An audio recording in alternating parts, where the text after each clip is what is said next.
আসসালামু আলাইকুম রহমতুল্লাহ। আপনি দেখছেন এডুকেশন টিভি বাংলা উর্দু। আমি আছি আপনার সাথে মাহফুজুর রহমান। আমরা আজকে উর্দুর সুন্দর এবং সহজ একটি নিয়ম শিখব। উর্দু শব্দ হ্যাঁ একটি অসম্পূর্ণ ক্রিয়া বা ফেয়েলে নাকেস, অস্তিত্ব থাকা বা হওয়া বোঝাতে ব্যবহৃত হয়। এটি সাধারণত বর্তমানকালের প্রেজেন্ট টেন্সের জন্য ব্যবহার হয়। তাহলে চলুন কিছু নিয়ম জেনে নেই। ১. অস্তিত্ব বোঝাতে ব্যবহার হয়, যেমন ইয়ে এক কিতাব হ্যায়, ইয়ে এক কিতাব হ্যায়, এটি একটি বই।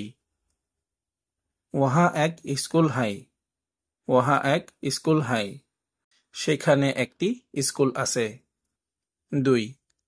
কোনো কিছু বা কাউকে বর্ণনা করতে ব্যবহার হয়, যেমন ওয়াহ বহুত খুশ হাই, ওয়াহ বহুত খুশ হাই, সে খুব খুশি। আজ মৌসুম আচ্ছা হাই, আজ মৌসুম আচ্ছা হাই, আজ আবহাওয়া ভালো, আজ আবহাওয়া ভালো। ৩. প্রশ্ন করার জন্য ব্যবহার হয়, যেমন কিয়া এহ তুমহারি গাড়ি হাই, কিয়া এহ তুমহারি গাড়ি হাই, এটা কি তোমার গাড়ি, এটা কি তোমার গাড়ি। তুমহারা নাম কিয়া হাই, তুমহারা নাম কিয়া হাই, তোমার নাম কি। ৪.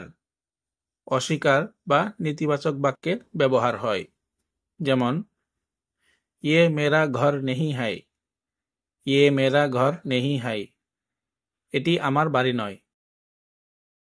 ওহ স্কুল মে নেহি হাই, ওহ স্কুল মে নেহি হাই, সে স্কুলে নেই। তাহলে চলুন আরও একটি নিয়ম জেনে নেই। সাধারণত ক্রিয়া হিসাবে হ্যায় ব্যবহৃত হয়, যা বাংলায় আছে, হয় বা আছেন ইত্যাদি অর্থ প্রকাশ করে। এটি বিশেষ করে বর্তমানকালে টু বি ক্রিয়ার রূপ হিসাবে ব্যবহৃত হয়, যেমন ইয়ে কিতাব হাই, ইয়ে কিতাব হাই, এটি একটি বই। ওহ বহুত খুবসুরত হাই, ওহ বহুত খুবসুরত হাই, সে খুব সুন্দর, সে খুব সুন্দর। ভিডিওটি শেষ পর্যন্ত দেখার জন্য ধন্যবাদ।